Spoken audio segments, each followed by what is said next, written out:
अगर वो दिन में सोएंगे तो ठीक नहीं हो सकते, कितनी दवाई ले लो। अच्छा, तो वैद्य ये तो कह सकता है कि भाई तू 1 कप दूध में गाय का घी 1 चम्मच डाल के रोज पी ले रात को। इतना सिंपल है क्या?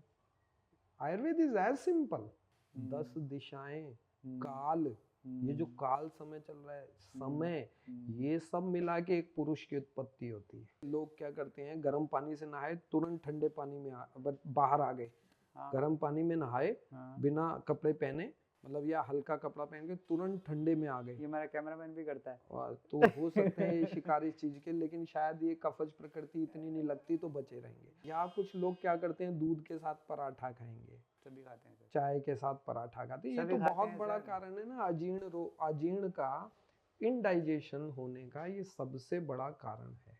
एक है अध्यशन, टर्म्स बड़ी वैसी हैं, थोड़ा सिमिलर हो रही है, आधा आधा मीनिंग तो समझ में आता है इसका। हाँ। अध्यशन, अशन होता है खाना, कुछ भी खाना, ठीक है। अध्यशन मतलब भुक्तई उपरी भोजन, यानी खाना खाने के बाद ऊपर से कुछ और खाना। से फॉर मैं घर से निकला, ब्रेकफास्ट करके निकला, अच्छे से निकला, मैं ऑफिस गया, 2 घंटे बाद आप आ गए, मैंने कहा जी सर आओ सर, चाय ले ली और बिस्किट ले लिए, वो क्या हुआ? भुक्तई उपरी भोजन, ओवर ईटिंग है। That is not over eating. Over eating क्या है? एक बार में ज्यादा खाना। अच्छा। अध्यशन है भुक्तई उपरी भोजन, मतलब खाना खा के उठ चुका हूँ, थोड़ी देर बाद दोबारा खा रहा हूँ। हाँ। नाइट में जितने जॉब करते हैं लोग, वो क्या करते हैं सर, खाना खा के जाते हैं 12 बजे 1 बजे, फिर स्नैक्स खाते हैं। ट्रेंड है सर, ट्रेंड है।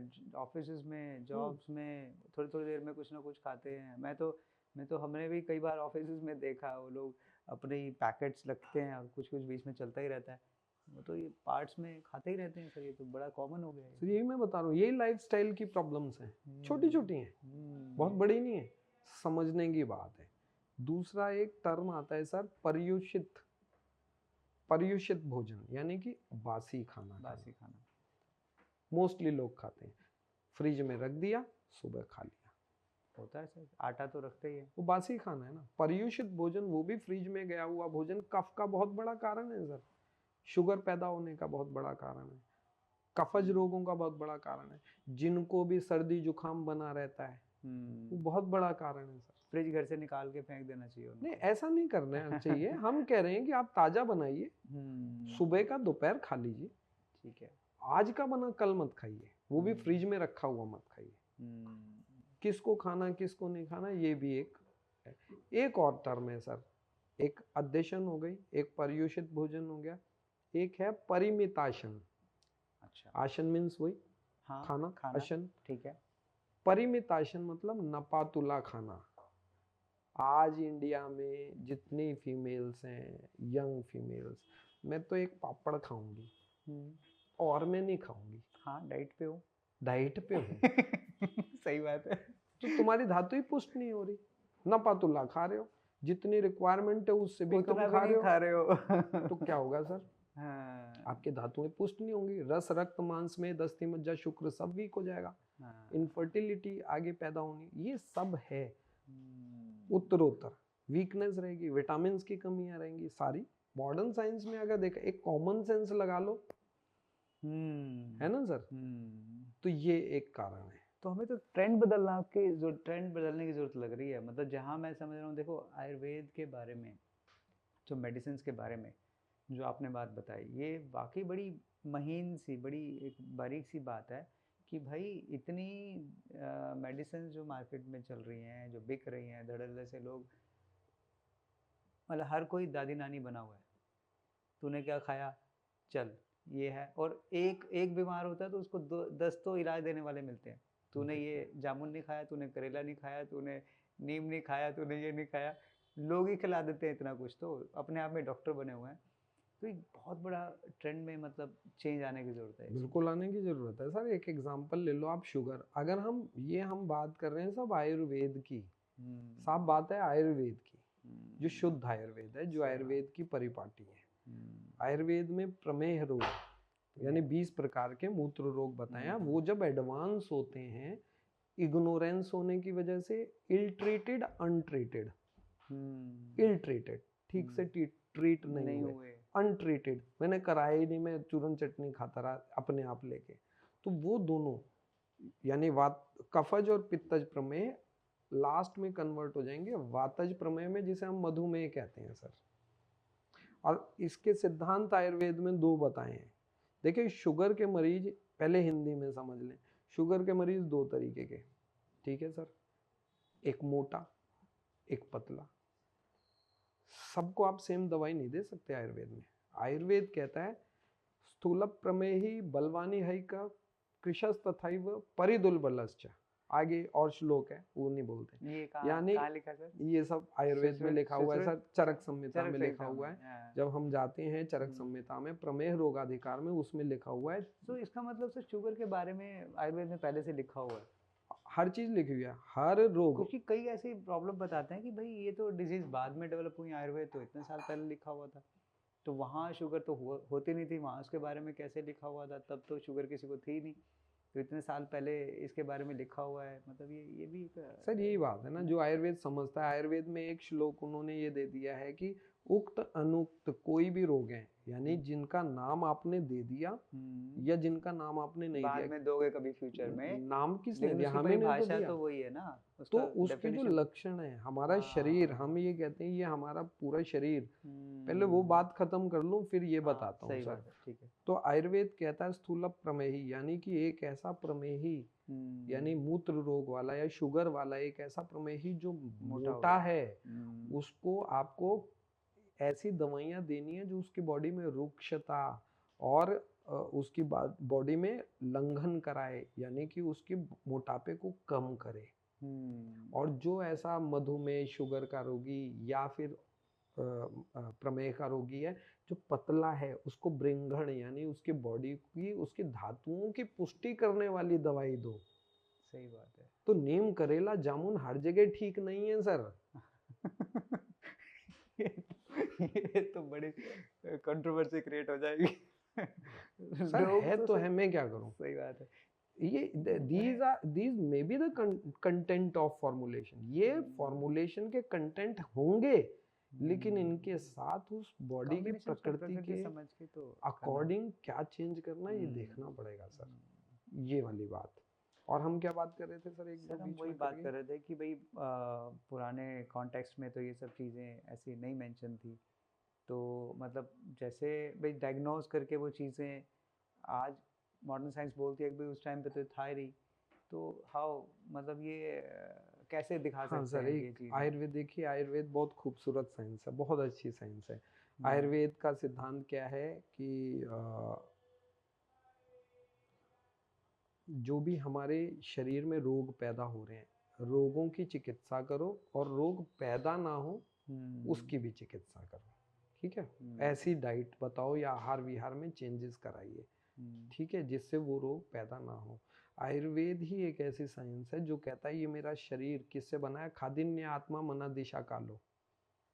एलोपैथी साइंस कहता है मेरा ये शरीर किससे बना है, कार्बोहाइड्रेट, फैट, ये वो सारी चीजों से बना है, ठीक है, इसके अलावा कुछ नहीं कहता।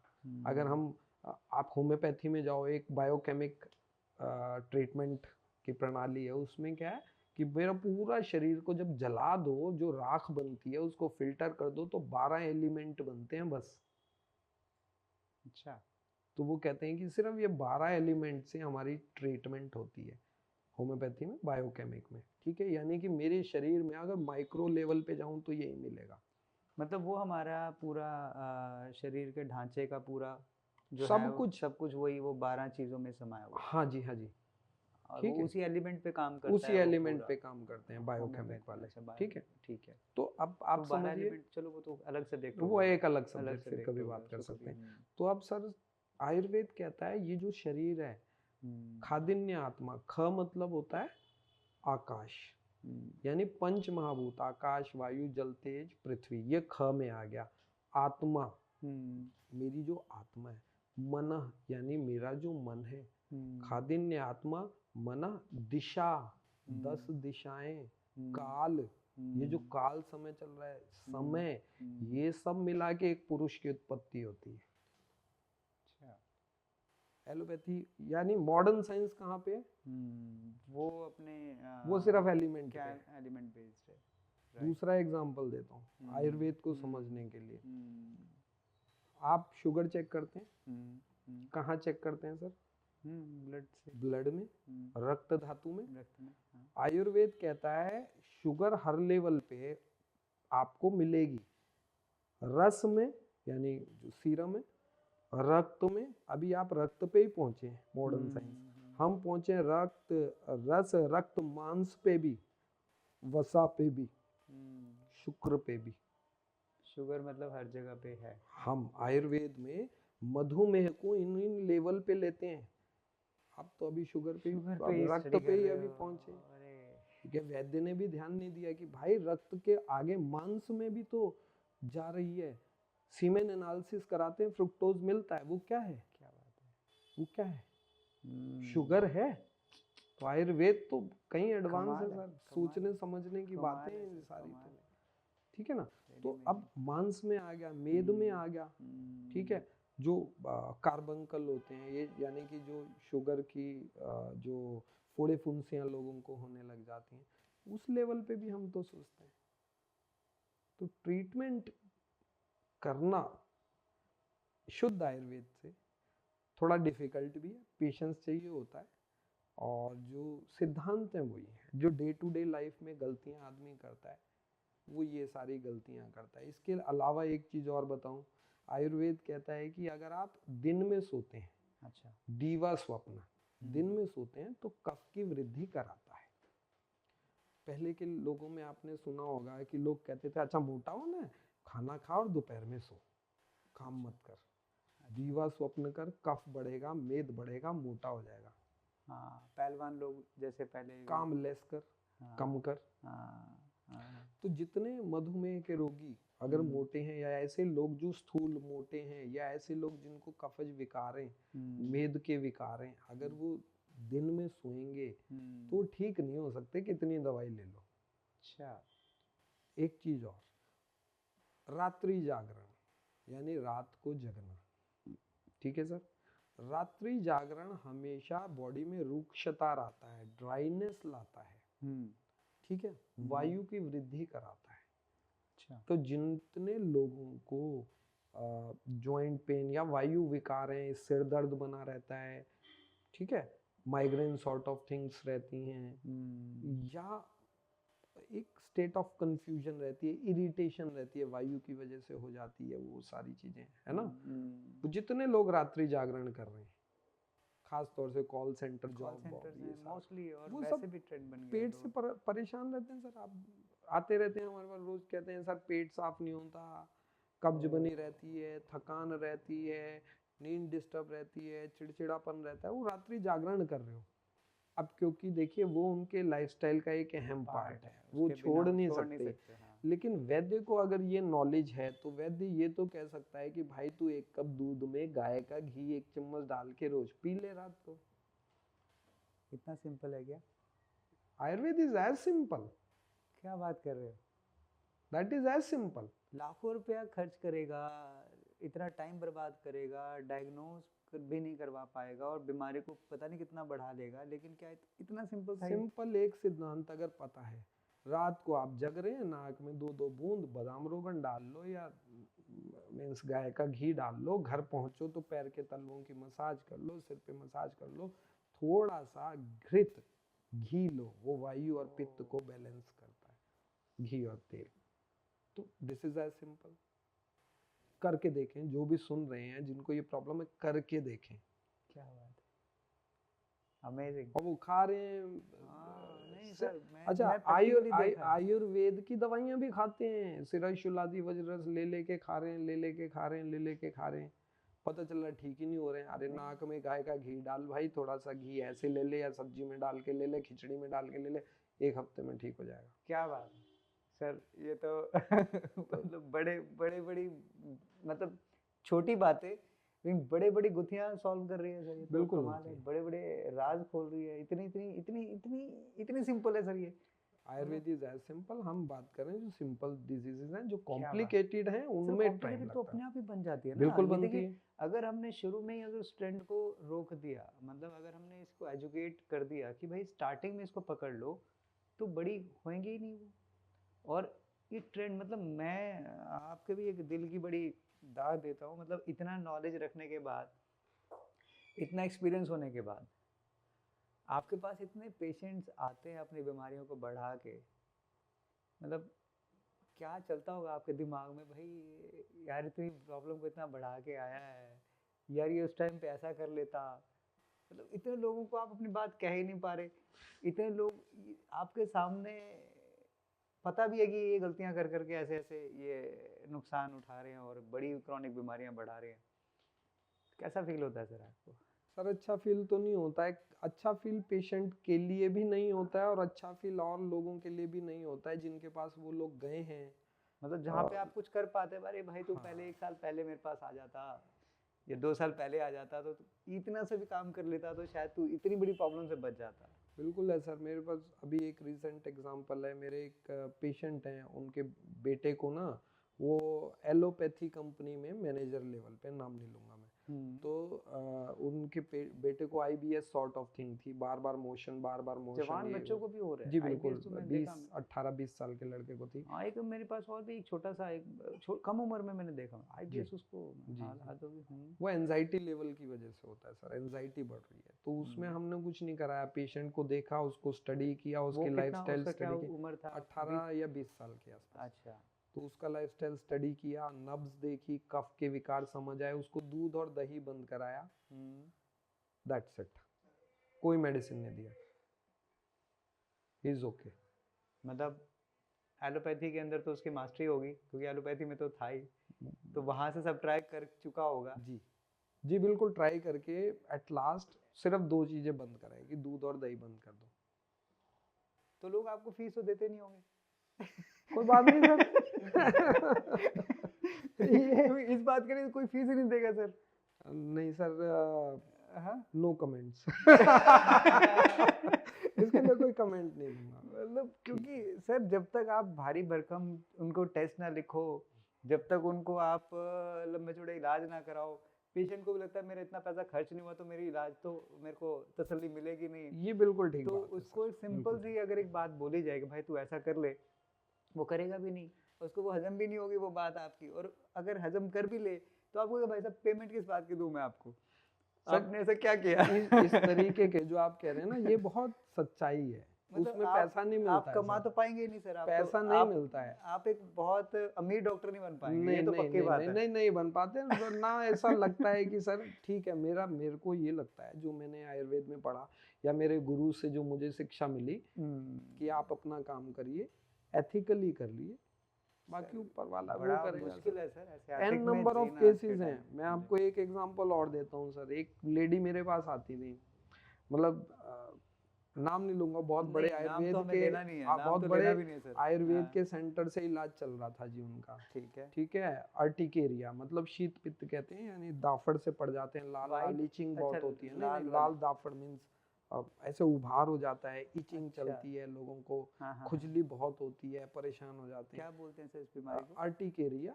या आयुर्वेद में हम शीत पित्त दर्द कोट, ये 3 लेवल पे होती है ये चीज। अच्छा अच्छा, ये कैसे मतलब बढ़ती कैसे है ये? कैसे भी, जैसे ठंडा गर्म हो गया। अच्छा, जैसे लोग क्या करते हैं, गर्म पानी से नहाए, तुरंत ठंडे पानी में बाहर आ गए। गर्म पानी में नहाए, बिना कपड़े पहने, मतलब या हल्का कपड़ा पहन के तुरंत ठंडे में आ गए। ये हमारा कैमरामैन भी करता है। तो हो सकते हैं ये शिकार इस चीज के, लेकिन शायद ये कफज प्रकृति इतनी नहीं लगती, तो बचे रहेंगे। अच्छा। प्रकृतियों का रोल वहीं आ गया। तो ऐसे लोगों में, या कुछ लोग क्या करते हैं, दूध के साथ पराठा खाएंगे, सभी खाते हैं, चाय के साथ पराठा खाते हैं। ये तो बहुत बड़ा कारण है ना, अजीर्ण का, इनडाइजेशन होने का, ये सबसे बड़ा कारण है इनडाइजेशन का। और वो इनडाइजेशन धीरे धीरे धीरे धीरे कई रोगों को पैदा कर देता है। तो क्या था सर फिर तो उसमें क्या था, जब उनको स्टडी किया, दवाइयाँ दी उनको 1 हफ्ते की, फिर वो आई कि हाँ रिलीफ है, बट गया नहीं। फिर दोबारा 1 वीक की दवाई दी, फिर वो आई, कि मैंने पूछा जी आपको अभी कैसा है, कि रिलीफ है 90% ओके बट गया नहीं। तो मुझे लगा देयर इज समथिंग रॉन्ग, ये कुछ चीज ना ऐसा गड़बड़ कर रही है, क्योंकि पेशेंट जनरली, देखिए पेशेंट को नहीं पता है, कुछ पता ही नहीं बेचारे को, वो क्या बताएगा, मुझे निकालनी पड़ेगी उसके। तो मैंने उनसे पूछा कि अच्छा माता जी एक बात बताइए, अदरक, काली मिर्च, दालचीनी ये सब खाते हो? और अदरक तो मैं बहुत लेती हूँ, मैं बहुत खाती हूँ अदरक, तो चाय में भी, सब्जी। मैंने कहा बस यही बंद कर दो। उन्होंने अदरक बंद की सर, उसके बाद वो मेरे पास 1 महीने नहीं आई, मेरा पेशेंट चला गया, पैसा आना बंद हो गया। बट 1-2 महीने बाद आई, कह रही है कि now I am perfectly okay, मुझे नहीं होता, मुझे अदरक से एग्रीवेट हो रहा था। क्या बात है। तो ये देखिए, ठीक है हमें खुशी भी मिलती है, अब ठीक है मॉनिटरी लॉस एक अलग चीज है, बट खुशी मिली कि चलिए किसी को कुछ चीज तो मैं समझा पाया एटलीस्ट। तो सर ये भी कई चीजें हो जाती हैं ऐसी, एन नंबर ऑफ केसेस, बहुत सारे ऐसे केस हैं मेरे पास, कुछ इमरजेंसीज ऐसे हमने आयुर्वेद से हैंडल की हैं, उनमें भी वंडरफुल रिजल्ट मिलता है। बट हमें थोड़ा सा आयुर्वेद में, एक तो दवाइयों की क्वालिटी अच्छी होनी चाहिए। आजकल जो दवाइयाँ बनती हैं गॉड नोज उसमें क्या है क्या नहीं, भगवान जाने, अडल्ट्रेशन हर जगह, मिलावट अलग जगह। इसलिए हम कोशिश करते हैं कि कुछ मेडिसिन अपनी प्रिपेयर करें अपने पास, कुछ, ये कोशिश मेरी रहती है। तो सर ये मतलब आज इस तरह की जो गुरु शिष्य परंपरा वाली जो कोचिंग है या गाइडेंस है, जो एक चीज सर और मैं आपको एक ऐड कर दूं इसी चीज में, जो शायद मुझे लगता है कि हम जब ट्रीटमेंट किसी हॉस्पिटल में भी करते हैं तो शायद ना देखने को मिले ये चीजें। जैसे हम गुरुजी के यहाँ ट्रेनिंग कर रहे थे, हम सुबह सुबह हमने, गुरुजी ने कहा कि एक पेशेंट आया है आप उसको जाके देखो। अच्छा, तो काफ़ी अच्छा खासा हॉस्पिटल है गुरुजी का। तो हम जब बाहर गए, एक लेडी कार में थी और इतनी स्मेल आ रही थी उसके अंदर से कि आप पूछिए मत, पूरी बॉडी पे उसके जैसे बर्न होता है ना, सीवियर बर्न इस टाइप का था। तो अब हम तो कुछ समझ नहीं पाए, देखा हमने, कहा कि ठीक है भाई, आके जिसको जो समझ आया, पेशेंट से 2 बात पूछ के हम आए, गुरुजी से बात की कि भैया उसको बर्निंग है, उसकी पल्स ऐसी है, ये वो सब। तो सारी चीज़ सुनने के बाद गुरुजी ने कहा कि आप पहचाने नहीं पेशेंट को कौन है? मैंने कहा जी हम तो नहीं पहचाने। तो उन्होंने कहा ये पेशेंट वो है जिसने भल्लातक का ऑयल हम देते थे, भल्लातक एक दवाई होती है सेमिकार्पस एनाकार्डिन, तो वो उसके ऑयल भर के कैप्सूल में देते थे गुरुजी, जहाँ हार्ट ब्लॉकेज ये सब होती थी, तो उस पर बहुत वंडरफुल रिजल्ट आते थे। तो सर उन्होंने कहा कि ये वही केस है जिसको भल्लातक दिया गया और इसको 4 दिन से यूरिन में जलन हो रही थी, इसने बताया नहीं, now the result is this. तो जो कहते हैं आयुर्वेद का साइड इफेक्ट नहीं है, ये उनके लिए है। मैं शायद गुरु शिष्य परंपरा में नहीं गया होता तो मैं वो चीज देख नहीं पाता सर। सही बात है, ये तो हमारे गुरुजी की कृपा थी, हमने देखा, फिर हमने कहा गुरुजी अब कैसे होगा ये? हाँ, कह रहे कुछ नहीं यार, इमली का पानी पिलाना है, गरी गोला खिलाना है। ये उसी दिन बताती इमली का पानी, गरी गोला खिलाते, इमली का पानी पिलाते, नारियल पानी देते, ठीक हो जाती। That is simple. कितने दिनों में हुआ फिर उसको रिजल्ट मिला? 4 दिन में रिजल्ट आ गया। क्या बात, कोई स्मेल नहीं, कुछ नहीं, सब खत्म। 4 दिनों में एवरीथिंग इज, मतलब बर्निंग के जो वो था वो भी सब कुछ नहीं, वो सब गायब हो गए 4 दिनों में। ऑयल वगैरह दिया कुछ लगाने को, क्योंकि अब देखिए होता क्या है, आप वैद्य हो, आप डॉक्टर हो, आपको पेशेंट को एजुकेट करना पड़ेगा कि जो दवाई आप ले रहे हैं अगर कभी ऐसा होता है तो आप हमें बता दीजिए या दवाई को रोक दीजिए। आयुर्वेद सिर्फ चूरन चटनी नहीं है सर, आयुर्वेद एक लाइफ की पूरी। डॉक्टर के पास इतना टाइम किधर है, वो इतने पेशेंट की इतनी कहानियां सुनेगा, उसके लाइफस्टाइल पे ध्यान देगा, फिर उसको समझेगा। नहीं सर, पार्ट ऑफ एक्सपीरियंस होता है ना, जैसे हम दवाई देते हैं, हम जनरली पेशेंट को परहेज बताते हैं कि इस दवाई के साथ आपको खटाई नहीं खाना है, इस दवाई के साथ आपको ज़्यादा मिर्च वाली चीज़ें नहीं लेनी है, हम तो बताते हैं ना, आयुर्वेद में तो आज पेशेंट यही सुनने आता है कि क्या खाऊं क्या ना खाऊं, तो आप उसको एजुकेट करते हैं। उसको भी एजुकेट किया गया, बट क्योंकि गांव की लेडी थी तो ऐसा। आप तो सर लॉस करवाओगे भी, आप मुझे लगता है आप बहुत सा लॉस करवाने वाले हो। किस चीज़ का सर? मतलब देखो ना, डॉक्टर्स अगर इतने टाइम लगाएंगे एक पेशेंट को देखने में और उसके बाद में उसको ये बताए भाई तो ये ना खाइयो, तो वो पूरे दिन में कितने पेशेंट देख लेगा? वो तो मुश्किल से 10 पेशेंट भी नहीं देख नहीं पाएगा। सर, ये पार्ट ऑफ एक्सपीरियंस है ना। जैसे कि अगर आपको एक्सपीरियंस हो गया, आपको पेशेंट सामने आते ही समझ आ जाता है कि इसको देना क्या है और इसे क्या नहीं खाना है, दैट्स इट। क्या बात है। तो ये पार्ट ऑफ एक्सपीरियंस होता है सर। जब नया नया बच्चा होता है तो नए नए जब कॉलेज में जाते हैं तो एक एक घंटा पेशेंट में लगाते हैं, जब पीजी वीजी कर लेते हैं तो 5 मिनट पेशेंट में लगाते हैं। तो ये तो सर वो पार्ट ऑफ एक्सपीरियंस है। फिर आपको ये पता है what medicine you are giving, आप क्या दवाई दे रहे हैं, उसके कंटेंट क्या क्या हैं, ये आप जानते हैं। होप्स मैं तो ये आशा करता हूँ कि जो सामने वाला डॉक्टर है, वैद्य है, वो ये जानता है मैं क्या दे रहा हूँ, इसके पॉसिबल क्या इफेक्ट्स आ सकते हैं, क्या इल इफेक्ट्स आ सकते हैं, क्या परहेज है। तो सर इस तरह की ट्रीटमेंट कहाँ पे हो रही है अभी इंडिया में? कहीं है पॉसिबिलिटी है जो गुरु शिष्य परंपरा से जो इतना केयर और इस तरीके से एक एक चीज़ को प्रकृति को देख के इलाज करते हो, ऐसा भी कोई अभी हो रहा है इंडिया में? कहीं है अभी भी? सर हमारे गुरुजी तो अब रहे नहीं हैं वहाँ पे, तो हम देखते थे। बाकी भी कई जगह होता है सर, कुछ अच्छे इंस्टीट्यूट्स हैं आयुर्वेद के, जैसे जामनगर है, जयपुर में है राष्ट्रीय वो आयुर्वेद संस्थान। तो ऐसे कई इंस्टीट्यूट्स हैं जहाँ पे इस तरीके की ट्रीटमेंट होती है, यूजी पीजी लेवल पे होती है। बट एक गुरु शिष्य परंपरा वो जो ट्रेडिशनल वे में है, वो तो अभाव लगता है सर। उसका मतलब बड़ा वो बहुत बड़ी ज़रूरत है आज के टाइम ज़रूरत में। है, क्योंकि आयुर्वेद में एक बहुत बड़ा एक बड़ी गड़बड़ भी है। जो अच्छा वैद्य हो जाता है ना, जो चीज़ें सीख जाता है वो दिल में रखता है, वो बताता नहीं है। क्या ये ऐसा क्यों सर? ऐसा क्यों? God knows.